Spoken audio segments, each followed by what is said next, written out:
In this video, I'll discuss the seeding for Jaraci Cup 4, and at the end I'll answer a couple of frequently asked questions. I'm doing my best to sound like a computer, so I hope you're all very impressed. In previous tournaments, we seeded solely based off of this seeding document here, but we're going to do things a little bit differently this time. This time, Group A will be the Group of Death. Into it, we're going to seed all of the players who placed in the semifinals of the last tournament, so that would be the top 4 players of the upper bracket. Next, we come back to our seeding document. If the players that we've seeded into Group A are in the seeding document up here, we can ignore them because they've already been given a position. So in this case, it'll happen to be that A-Game, Descara, Shrike, and myself were the top 4 of the last tournament, so we can essentially remove them from the list.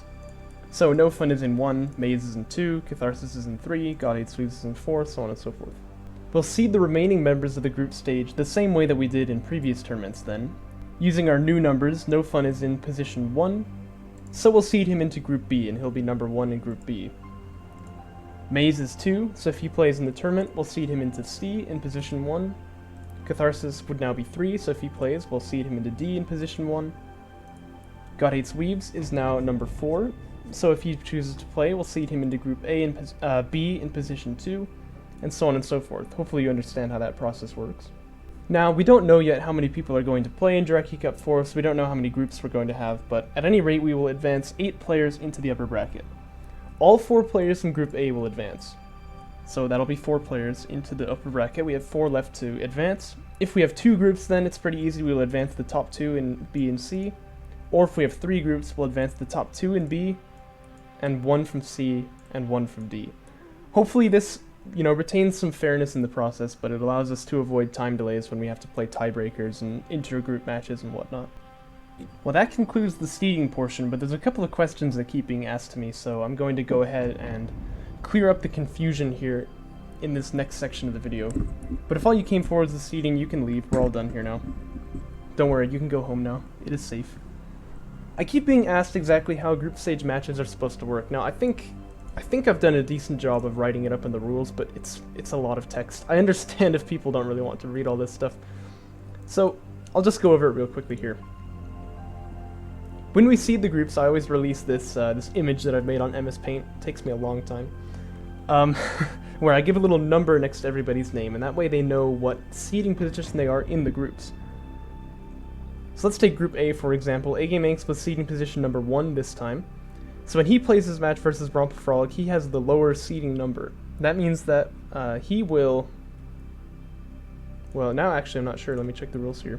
I believe he declares his faction first now for game 1. Yes.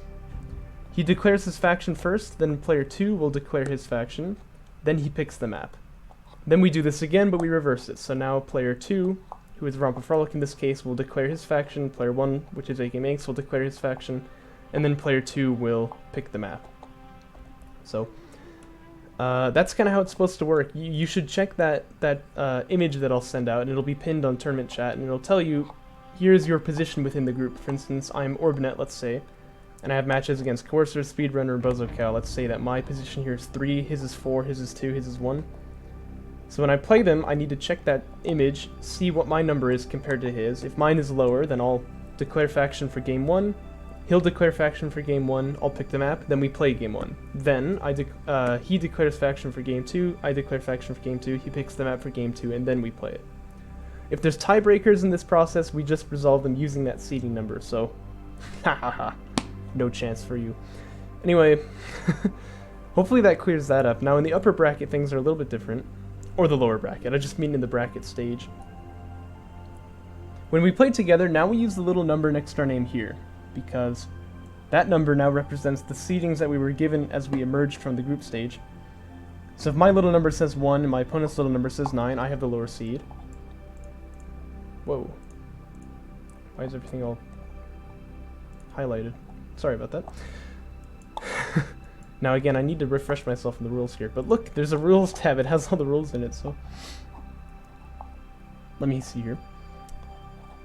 So whoever has the higher number is going to pick his faction first, then whoever has the lower number is going to pick his faction first, then lower will ban a map, higher will ban a map, higher will pick a map, lower will pick the next 2 maps. So, I'll give you an example. In the upper bracket, we had A-Game Angst versus Orbnet. He has the lower number, he has the higher one. So, Orbnet declares his faction first, then A-Game declares his and bans a map. Orbnet bans a map and picks the first map to be played. A-Game picks the next 2 maps, and then the whole series is played. If we're in the finals, we just add another pick stage to the end of it. So, but I think the people who get to the finals usually know what's going on, so I don't think I even need to go over it. Yeah, there you go. I don't know. I keep getting asked questions about how this is supposed to work. Oh, and make sure you please put this information in the text document that you send in with your replays. It's really helpful because this is an important stage of tournament play, so I like to be able to incorporate it into my casts. Anyway, that is all. Hope you guys enjoyed the video. I know it's got terrible production quality, but hey, I'll put music behind it and then it'll be awesome. I'll see you guys later. Wait, one more thing I almost forgot. I'm going to be on Discord after this answering questions if anyone has them, so please ask questions if you have them. The number one thing I want to avoid is people not understanding how the tournament was supposed to work and then they have, problems when they're playing it. So please, ask your questions. I'll be around. I'll answer them. Ping me. I don't care. I get lots of pings. I'm okay with it. And I'll see you guys next time.